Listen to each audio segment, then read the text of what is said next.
Olá! Nos últimos 150 anos, a forma como produzimos bens de consumo foi alterada profundamente, desde as primeiras máquinas a vapor até os braços robóticos da indústria automobilística. Hoje, estamos passando por mais uma transformação, a indústria 4.0. Já ouviu falar? Ao longo do vídeo, preste atenção nas inovações que são apresentadas e como foi o seu processo de criação, isto é, desde a ideia até a realização.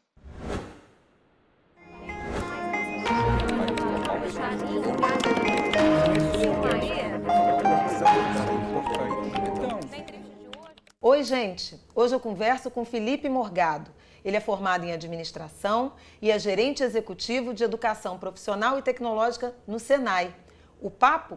Trabalho na indústria. Bem-vindo à nossa entrevista, Felipe. Obrigado. Bom, trabalho na indústria ou emprego na indústria? Trabalho na indústria. A indústria, cada dia que passa, está transformando-se, usando novas tecnologias, usando novas funções, se automatizando e usando novos métodos de trabalho, tanto o emprego formal quanto outras atividades, como temporário, intermitente. Então, tem os próprios microempreendedores individuais participando desse processo produtivo. Como é que funciona essa nova cadeia, esse novo modelo de produção industrial? Nos últimos anos, no Brasil, a gente sabe que a indústria perdeu participação no PIB, né? Desempregou muita gente e ainda que haja, e a gente torce, né? Para que venha uma recuperação financeira, uma recuperação da atividade econômica duradoura, os empregos, como nós conhecemos, não existirão mais. Como é que se dá hoje a formação do profissional para a indústria? É muito importante a gente contextualizar um pouco o que a gente está vivendo. A gente está vivendo a quarta revolução industrial, onde a gente está conectando as máquinas, as pessoas ao meio digital, ao mundo digital. Isso por meio das tecnologias digitais. Então, esse processo faz com que novos trabalhos surjam, novas maneiras de trabalhar surjam e também novas atividades, novas funções. O que eu destaco é que, nesse momento, a indústria, cada dia que passa, está se digitalizando mais, as atividades rotineiras passam a ser substituídas por robôs, por máquinas, e faz com que, então, novas atividades surjam, novas profissões também surjam. Você podia me dar um exemplo de uma atividade repetitiva que foi interrompida na cadeia de produção da indústria e o que se originou a partir daí? Tem uma série de atividades manuais, por exemplo, as pessoas que alimentam as linhas de produção, aquelas pessoas que muitas vezes estavam soldando alguma peça, alguma máquina, hoje os robôs podem fazer esses trabalhos. E esses robôs estão conectados entre si, fazendo com que exista uma maior produtividade e simplificando esse processo. Agora, esse indivíduo vai trabalhar onde? Como é que é? Vou te perguntar primeiro, como é que se dá essa migração? Quem trabalhava está indo para onde? Está virando um prestador de serviço? Tem uma preocupação na direção de absorver essa mão de obra que foi afastada em razão da evolução tecnológica? Olha, de acordo com uma projeção do World Economic Forum, até 50% das atividades serão automatizadas até 2050. E o que eu digo é que as profissões vão se transformando. Então, aquela pessoa que fazia esse processo de solda ou aquele processo manual, hoje ele está programando as máquinas, hoje ele está fazendo a manutenção dessas máquinas. Então, elas vão se transformando. O que eu destaco é que existem algumas competências técnicas que são transversais, cada dia que passa, a mais profissões. Por exemplo, programação, uso de sensores, eletrônica e outras competências socioemocionais ganham relevância nesse momento. Resolução de problemas complexos, né? Pensamento crítico, criatividade, né? Autogestão. Então, são algumas dessas competências, elas ganham relevância porque os processos vão sendo transformados e as pessoas têm que se adaptar a esses processos. Aprender a aprender e desaprender aquilo que não precisa mais. Isso tudo junto faz com que essas pessoas consigam se manter melhor no mercado de trabalho. E é óbvio, para se manter no mercado de trabalho, tem que se requalificar, né? A gente acredita que até 54% das atividades das empresas, das pessoas que trabalham nas empresas, vão ter que se requalificar de maneira significativa. Pois é, quem é que está formando, onde estão sendo formados os novos trabalhadores da indústria, nesse conceito de trabalho que você está apresentando? Então, o Senai tem um esforço muito grande de identificar quais são as competências requeridas para daqui a 5 e 10 anos. O que a gente faz? Nós temos 28 observatórios industriais, setor químico, setor têxtil, né, petróleo e gás. Então, o que a gente tenta identificar? Nós temos uma metodologia que já foi até difundida em 23 países, onde, no Brasil, quais são as tecnologias que serão utilizadas nas empresas industriais daqui a 5 e 10 anos. A partir, então, desses estudos, junto com uma projeção de emprego que nós realizamos a partir de uma série de investimentos e indicadores que a gente identifica junto às indústrias, nós reunimos especialistas técnicos da indústria para definir quais são as competências que de fato precisam ser desenvolvidas nesses profissionais que o Senai vai formar para os próximos 5 anos, no máximo 5 anos. E aí sim o Senai então elabora os seus cursos, elabora os seus currículos e oferta isso para a sociedade. E ao final avalia para ver se de fato aquelas pessoas que fizeram os cursos no Senai estão preparadas para esse mercado de trabalho. Você diria que essa transformação dos dias de hoje é a maior pela qual o setor ou o Senai, ou quem se dedica à formação de profissional para a indústria, já atravessou? É difícil dizer qual foi a maior, mas essa é a única que a gente está sabendo que a gente está passando por ela. E acredito que quanto mais rápido e mais ágil a gente for, melhor. O que eu gosto de falar, as indústrias que vão se destacar são aquelas que são ágeis e que aprendem.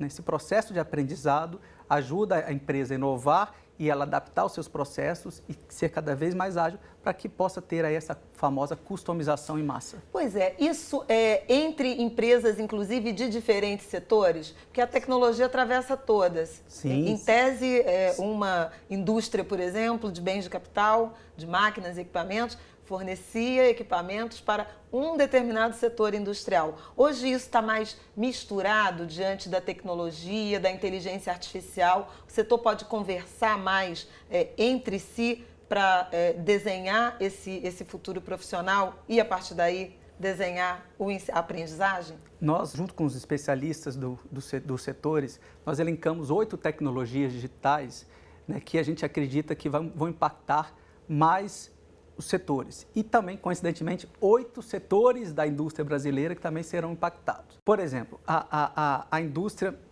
automotiva é sempre aquela indústria que, normalmente, no Brasil, incorpora mais rapidamente tecnologias. Então, hoje, cada dia que passa, a indústria automotiva está incorporando a robótica avançada, a robótica colaborativa, né?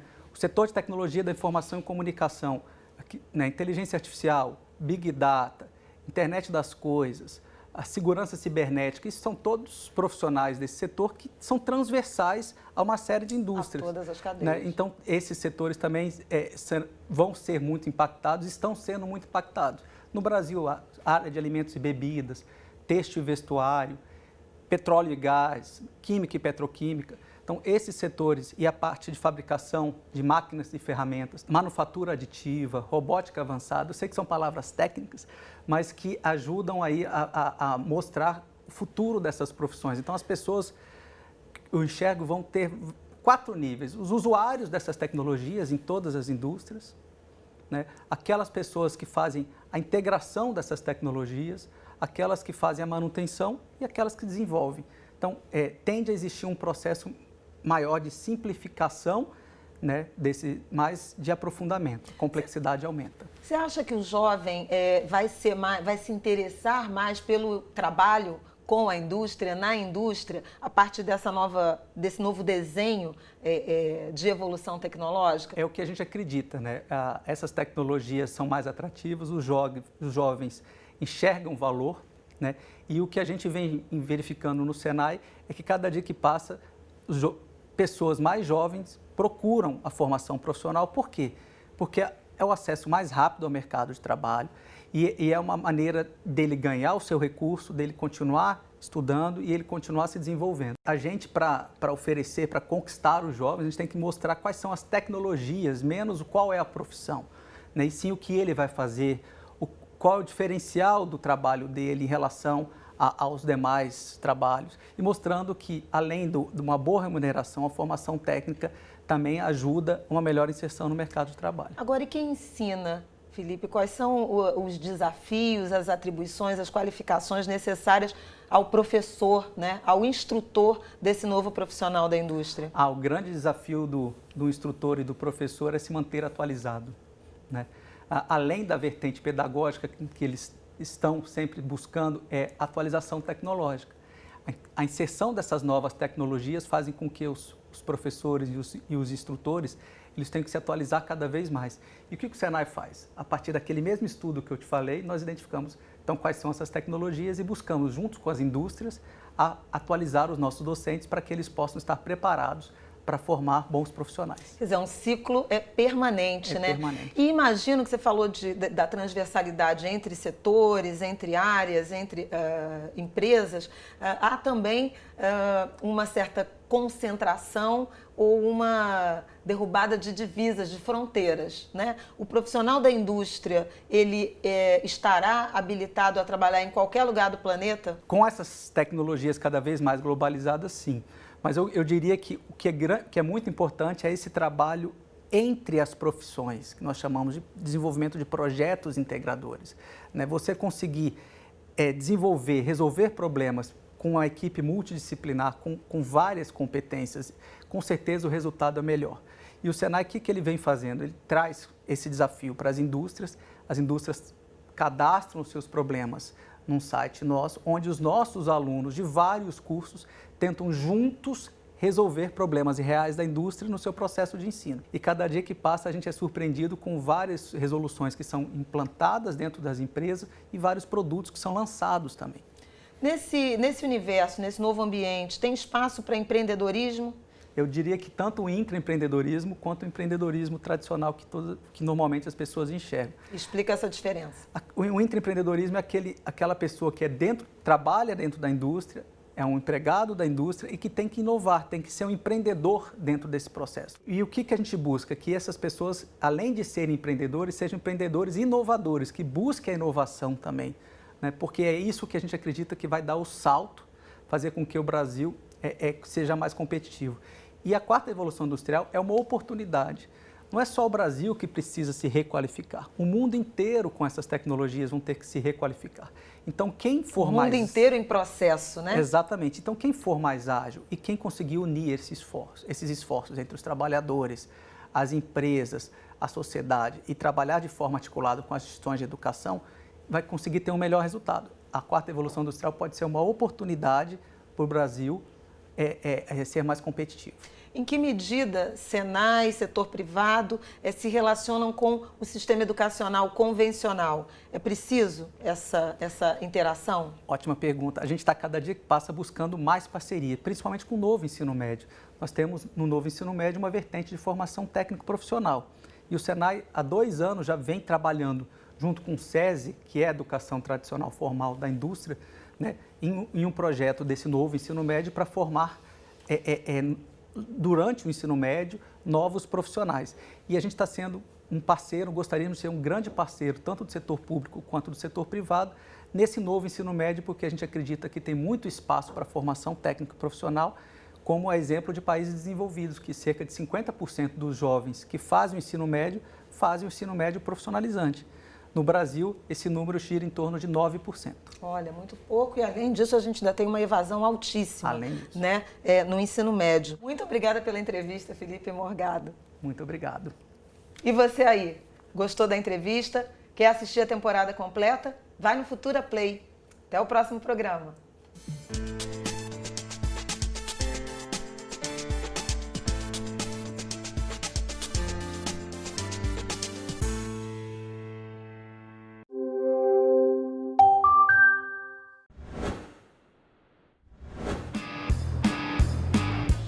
O que vem primeiro, a demanda ou a inovação? Esse é o dilema do ovo e da galinha na versão industrial. A idade média dos equipamentos dos parques industriais no Brasil é de 17 anos, na Alemanha é de 5 e nos Estados Unidos é de 7. Renovar as máquinas é um dos grandes desafios da indústria brasileira para se tornar mais competitiva. O Futura Profissão veio para Joinville, em Santa Catarina, para entender como isso pode ser feito.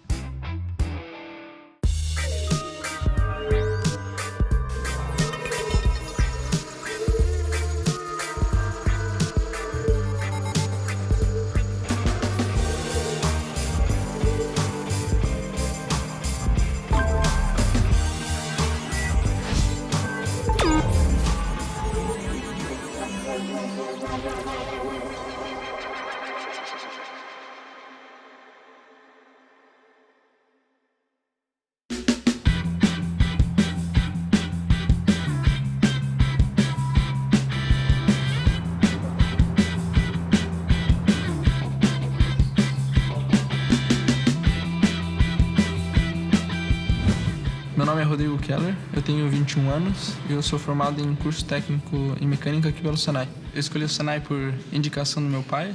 Inicialmente, eu não queria fazer mecânica, eu escolhi outro curso. Mas daí, por incentivo de outros amigos e até por família, eu acabei seguindo o ramo da mecânica. Participo atualmente da Olimpíada do Conhecimento, que é uma competição de profissões da área de metalmecânica, área de TI, área de automação, várias profissões que tem na indústria. A minha ocupação é de fresagem CNC. Eu participei das etapas estaduais e nacionais e fui vencedor. E agora vou representar o Brasil esse ano em Abu Dhabi. Nosso projeto é a máquina híbrida. A indústria em si, ela tem, digamos, uma máquina para corte, uma máquina para medição, uma máquina para escovamento e uma máquina para o chanfro. A gente pensou numa ideia de aprimorar, juntar todas essas máquinas numa só. O que é chanfro? Chanfro é quando a peça ela tem cantos vivos, a gente precisa fazer uma quebra neles para... Uma abauada no canto da peça? Para retirar esse canto vivo. E como as competências que você adquiriu no seu curso de técnico em mecânica contribuíram para a sua realização desse projeto, para você estar nele contribuindo para ele? No técnico em mecânica eu vi vários processos de indústria, de fabricação, desenvolvia peças, usinava elas, no caso. E qual é o papel do orientador nesse projeto? O orientador, ele meio que foi uma chave para abrir ideias pra gente. Ele fazia, isso aqui tá errado, vocês podem melhorar nisso aqui, ó. Mas ele não falava como a gente tinha que fazer. Ele dava apenas ideias de como poderia ser. Aí a gente tinha que elaborar, terminar.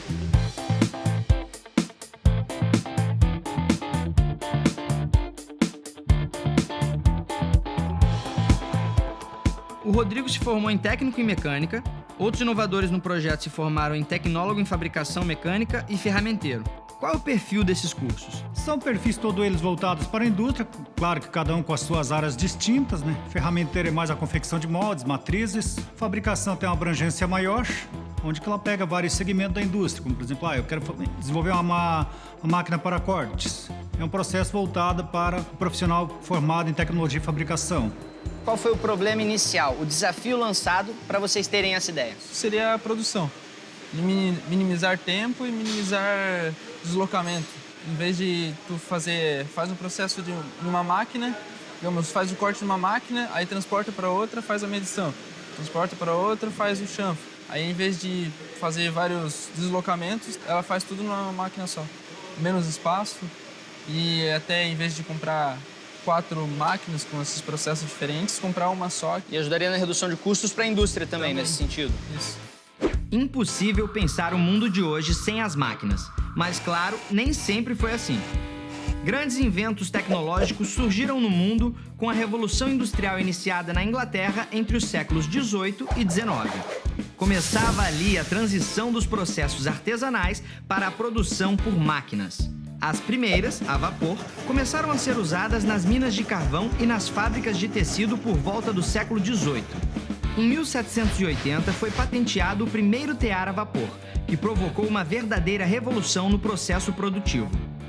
100 anos depois, o motor elétrico chegou às fábricas. A eletricidade abriu caminho para novas tecnologias, como máquinas automáticas capazes de realizar tarefas cada vez mais complexas. Manter um equipamento eficiente e inovador passou a ser um requisito fundamental para a produtividade da indústria. Se ter máquinas cada vez melhores é importante para boa parte das fábricas, imagine para uma que é responsável por fornecer máquinas para as outras indústrias. É o caso da Taglio, aqui de Joinville, parceira no desenvolvimento da máquina. Bom, Rodrigo, como você já conhece, o Rogério é da Taglio, e o que a gente quer saber de vocês é como essa história toda começou. Você pode começar falando para mim, Rogério, sobre isso? Por que foi criada a máquina híbrida? A máquina híbrida foi criada porque havia uma necessidade de alguns clientes de integrar processos. Mas como apareceu esse problema para a Taglio? Vocês avaliaram a linha de produção e descobriram o que tinha que ser feito ou eles trouxeram um problema para vocês? Geralmente o cliente traz um pedido de solução, né? E a gente colabora com isso. Qual foi a importância de compartilhar esse desafio que a sua empresa teve com o Senai, com o corpo do Senai, com o Rodrigo e os demais alunos e professores que trabalharam junto com ele? Participar junto com o Senai foi um marco na nossa história, porque a gente conseguiu aprender muitas coisas. O Senai compartilhou com a gente muito aprendizado, ensinaram muita coisa de usinagem, a gente usou muito aqui o laboratório do Senai. Então, para nós foi um marco, porque a gente ganhou muito em tecnologia. E qual a importância da inovação para a sua empresa? Para nós foi muito importante, porque partindo da ideia de fazer uma máquina híbrida, a gente passou a atender a clientes maiores, com máquinas maiores e com máquinas mais caras também. Então, gerou assim uma espécie de um aumento na nossa gama de produtos. E quais são os desafios de unir esses 4 processos, corte, chanfro, escovamento e medição de barras e tubos, em uma máquina só? Os desafios são grandes, porque você tem que partir de um produto bruto, de uma barra longa e pesada, e cortar ela em partes e manipular ela até o final do processo, movimentando a barra, medindo, chanfrando e no final do processo ainda colocando ela num local, encaixotando ela. E quais foram as etapas, desde o momento do primeiro desafio até a máquina híbrida surgir? Primeiro foi a necessidade do cliente. Depois a gente fez um projeto, né? E aí quando surgiu então essa oportunidade do Senai, a gente começou a fazer o projeto junto. E aí que entra o Rodrigo também, fazendo o projeto junto. Nesse processo da máquina, eu ajudei na fabricação das peças, sempre ajudando a abranger meu conhecimento. Porque na Olimpíada a gente sempre cria o mesmo processo de usinagem e tal, a fixação sempre parecida. Aí com as peças da Tagli, como elas tinham uma geometria mais complexa, a gente acaba aqui aprimorando o nosso conhecimento para outros métodos de fabricação. O Senai realizou lá dentro da nossa empresa um curso de CAD/CAM, que foi o Rodrigo que administrou. O CAD/CAM seria a interação do computador com a máquina. No caso, todo o modelamento e as geometrias da peça, elas são processadas no computador e essa interação é feita com a máquina, os processos de usinagem para a máquina, para a peça ser fabricada. E já teve uma segunda versão da máquina híbrida. Como foi a primeira, por que ela surgiu e como foi a segunda? A primeira máquina híbrida surgiu através da necessidade de um grande cliente.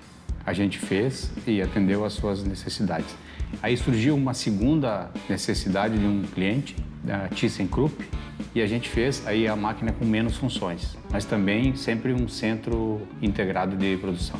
Então ela é adaptável, ela pode, a partir do momento em que você tem uma ideia inicial que uniu 4 funções... Se o projeto é modular, eu posso tirar um módulo, colocar outro módulo, como for a necessidade do cliente. As máquinas são máquinas grandes, são feitas sob encomenda, então a gente não tem como manter um protótipo da máquina para mostrar dentro da nossa fábrica ou até mesmo no Senai. As máquinas são fabricadas já sob encomenda e depois de prontas são entregues. Em muitos casos lá, muitas dúvidas que acontecem, muitos testes que temos que fazer, a gente ainda conta com a ajuda do Senai, principalmente na área de usinagem. No Senai e no SESI, todos os alunos são estimulados a criar inovações das mais diversas áreas, sempre com o objetivo de melhorar a qualidade de vida, otimizar o tempo, como o caso da máquina híbrida, ajudar as pessoas e até mesmo os animais. É o que vamos ver no próximo bloco com a inovação criada por alunos no Distrito Federal, um aplicativo para ajudar animais com problemas de locomoção.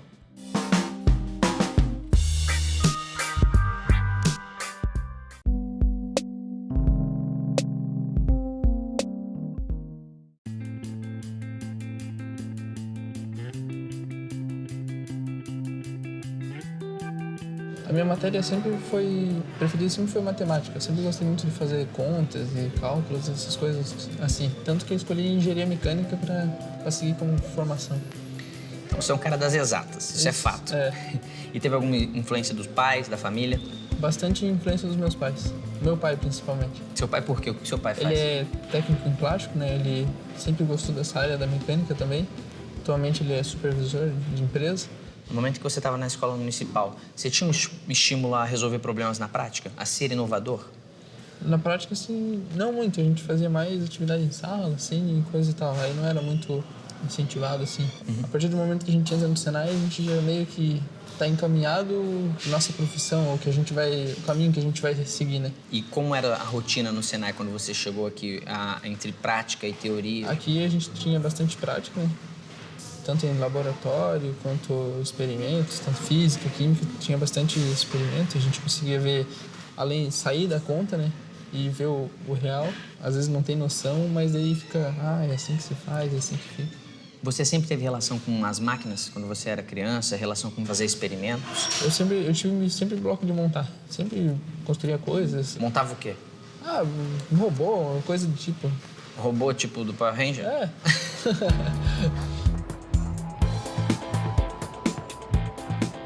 Tecnologia tem a ver com indústria sim, mas não é só. A gente vai agora até o SESI Gama, no Distrito Federal, conhecer os jovens da equipe de robótica Lego Field. Com um modelo de negócios que vem fazendo sucesso, eles desenvolveram um aplicativo que ajuda cachorros e gatos com problemas de locomoção. É o The Walking Pets. Segundo as IBGE, cerca de 30 milhões de animais existem no Brasil hoje que são abandonados. E desses 30 milhões, cerca de 60% possuem organização permanente. A FLL todo ano lançou um tema de uma temporada. A temporada 2016-2017 foi o tema Animais Aliados, como animais e humanos podem se ajudar. Então, após a gente coletar esses dados, nós nos perguntamos como nós poderíamos ajudar a melhorar a vida desses animais que têm problemas de locomoção, como é o caso do Nick. E aí, baseado nisso, nós vimos que já existiam várias soluções existentes, como, por exemplo, as próprias órteses. Porém, essas empresas que realizam essas vendas de órteses cobram um valor relativamente alto para esse serviço. Também existem pessoas, ou seja, trabalhadores autônomos, que fabricam essas órteses por conta própria. Então, pensando nisso, a solução desenvolvida pela nossa equipe foi o sistema totalmente voluntário, no qual nós batizamos de The Walking Pets, que é o link dele é esse, www.protesanimal.com.br. No caso, nós temos uma plataforma onde as pessoas que precisam de ajuda e as pessoas que querem ajudar, elas se encontram, onde a pessoa que se cadastra como voluntária, ela tem uma ficha, entra numa página que tem todas as fichas de todos os animais que se cadastraram pedindo solicitação de órtese. E no caso dessa pessoa, na casa dela, ela pode ver tutoriais na internet. No nosso site mesmo, nós vamos começar a postar tutoriais de como fazer cadeirinhas. E essa pessoa pode fazer a cadeirinha na casa dela e enviar para uma pessoa, por exemplo, que ela achou que mora perto da casa dela ou no mesmo estado, e enviar por ela como correio, encontrar com ela da melhor forma que a pessoa achar. E hoje vocês têm quantos voluntários e quantas pessoas precisando de órteses no site? Atualmente, no nosso site, nós já contamos com mais de 310 solicitações de órteses e que nós estamos gradativamente procurando atender a todos esses pedidos. Porém, no nosso site ainda não é possível calcular exatamente quantos voluntários tem, porque são vários espalhados nos mais diversos estados do Brasil. Porém, nós sabemos que, no momento também, o nosso site ele já possui mais de 2.000 usuários. E como surgiu a ideia de desenvolver esse projeto? Foi em sala de aula? Foi fora? Nós da equipe nos reunimos e começamos a discutir e ter ideias sobre como nós poderíamos trabalhar com a questão do tema dos animais. Então, a gente já viu que tinha muitos projetos criados que eram formas de os animais ajudarem os humanos, que era a questão da zooterapia, no caso, entre outros. Então, nós decidimos fazer o caminho inverso, que era os humanos ajudarem os animais. E com isso, nós tivemos a ideia de começar a criar essa parte do trabalho voluntário para a construção de cadeirinhas de rodas para animais. E através da plataforma de vocês, o Prótese Animal, o Edmar, a Eliane e o Nick, essa família, chegaram ao projeto e eles vão falar um pouquinho como foi que aconteceu com o Nick. Ele era saudável antes e... Era saudável, tem 1 ano que ele paralisou as patas traseiras. Possivelmente, pelo veterinário, houve um desgaste na coluna.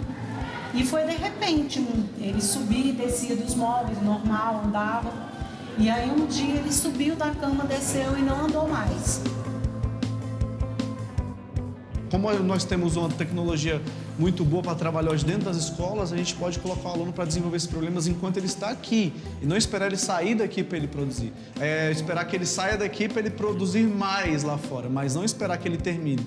Então a gente vem trabalhando nesses projetos no SESI desde 2013, sempre projetos relacionados a um tema, né?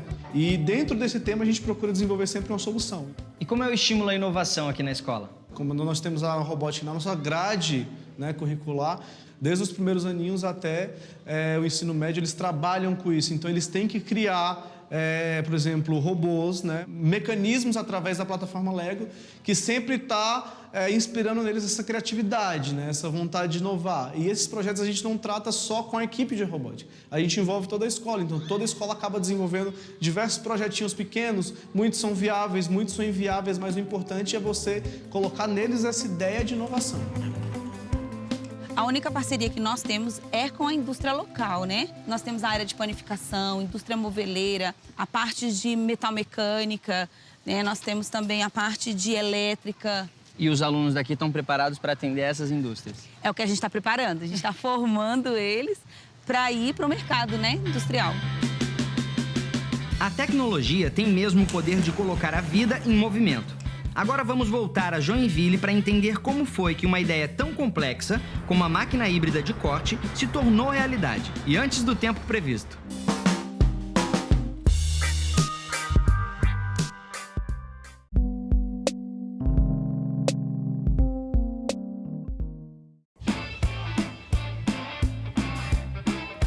Vimos duas maneiras diferentes de inovar com muita tecnologia. No SESI Gama, alunos criaram um aplicativo que pode ajudar animais domésticos com problemas para andar. No Senai de Joinville, um aluno ajudou a construir uma super máquina que pode realizar as funções de 4 máquinas industriais diferentes. Uma coisa é vocês terem a ideia, outra coisa é colocar em prática. Como foi isso para vocês, a diferença entre uma coisa e outra? A princípio, o que a gente planejou não foi o que saiu do papel, né? Na verdade, nunca é. Tivemos várias dificuldades quanto a tamanho, principalmente, para não deixar muito grande, né? Aí, a partir do que a gente foi passando, foi vendo melhorias, a gente foi aprimorando e tentando melhorar ela cada vez mais. E qual foi o maior desafio que você encontrou realizando esse projeto? Como eu fiquei com a parte da usinagem das peças, tinha umas geometrias ou até uns processos que eu tive que fazer diferente. Eu soube que vocês terminaram antes do tempo. Quanto tempo vocês levaram para terminar o projeto de vocês e por que foi mais rápido? Nós terminamos antes do tempo porque a gente estabeleceu uma meta para caso desse algum problema na máquina, esse problema não atrapalhasse a gente na nossa entrega final. Os laboratórios do Senai ele tem uma grande infraestrutura, então, bem dizer, a máquina a gente conseguiu fazer toda ela aqui, com a ajuda dos professores e orientadores, a gente conseguiu fazer as peças, a parte elétrica, tudo aqui.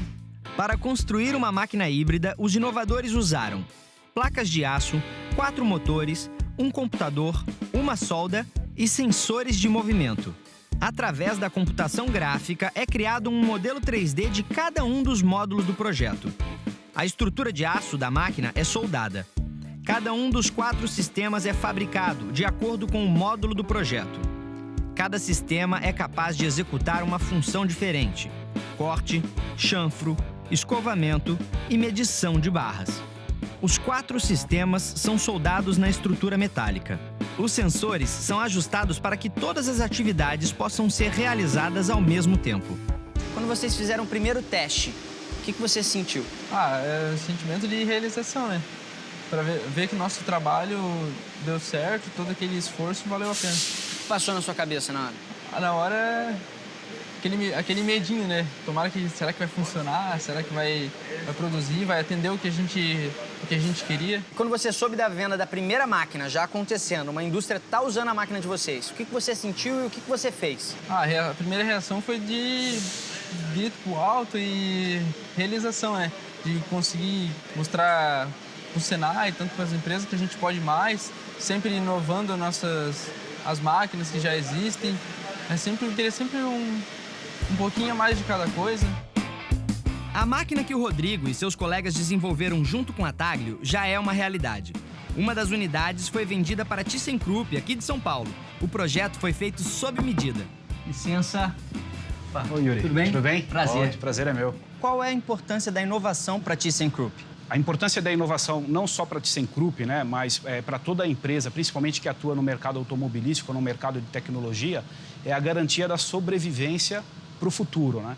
Hoje em dia, o mercado é extremamente competitivo e quando você não investe em inovação, você está fadado em poucos anos a deixar de existir. E quais foram os processos para adquirir a máquina de corte fabricada pelos alunos do Senai junto à Taglio? Durante esse processo de aquisição, junto com a Taglio, nós levamos para eles alguns conceitos e algumas ideias que nós tínhamos em termos de necessidade E aí, junto com o pessoal do Senai, eles desenvolveram a nossa necessidade e propuseram uma solução, que é o equipamento que nós temos hoje aqui. Nós temos 3 pilares importantes aí que esse equipamento, essa máquina de corte, traz como benefício. Primeiro, a questão de segurança, que você melhora aspectos ergonômicos, com isso você garante e favorece a integridade do nosso colaborador. Você tem uma qualidade melhor nas peças que você está produzindo, e é isso que o mercado procura, a qualidade. E também o conceito de produtividade, né, que você consegue ser mais competitivo e oferecer um produto mais acessível no mercado. Antes, o equipamento anteriormente que nós usávamos era um processo que ele necessitava de muita intervenção humana, né? Ou seja, não só na alimentação da matéria-prima que iria ser processada ou cortada, né? Mas também no controle dimensional. Então, esse equipamento ele possui uma inteligência, né? Uma automação que permite uma repetibilidade muito maior. E quando você tem uma repetibilidade maior nas peças que você está produzindo, você tem não só economia, né? Diminui o desperdício, mas você também consegue maior qualidade no que está sendo processado.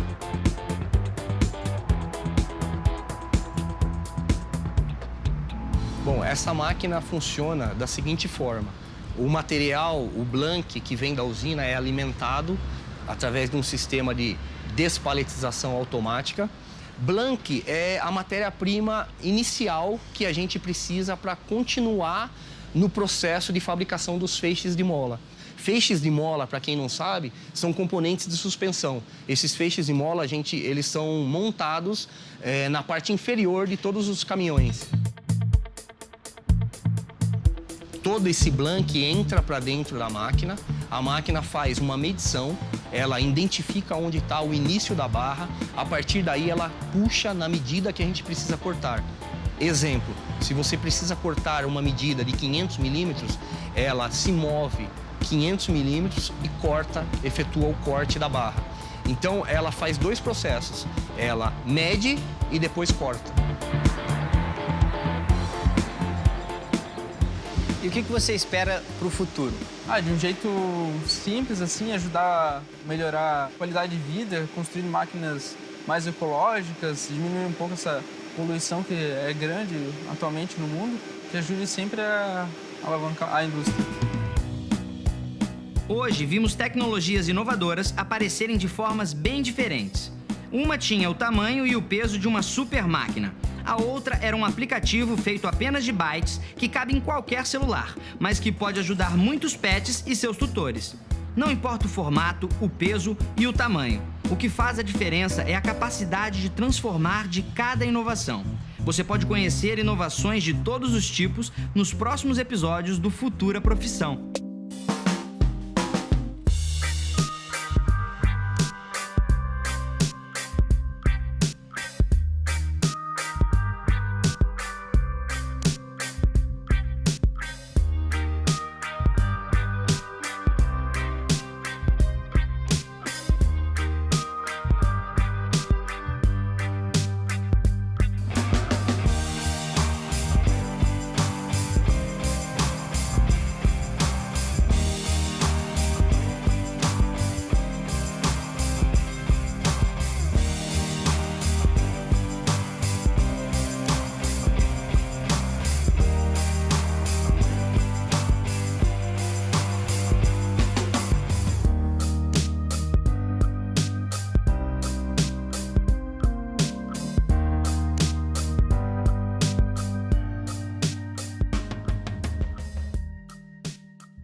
Após essa aula, afinal, você consegue explicar o que é a indústria 4.0?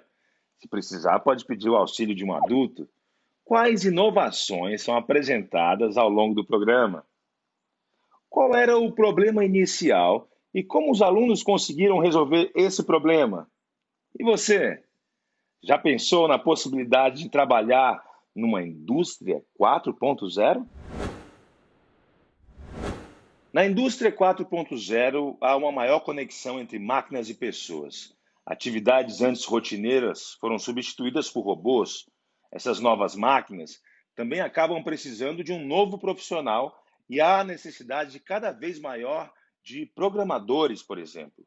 Além disso, as novas indústrias precisam ser ágeis e aprender rapidamente a se adaptar a realidades que se modificam de forma cada vez mais veloz. O programa apresenta duas inovações. A primeira é uma máquina híbrida de corte de barras de ferro que foi criada com o objetivo de simplificar o processo de produção e reduzir a necessidade de deslocamento dessas barras dentro da fábrica.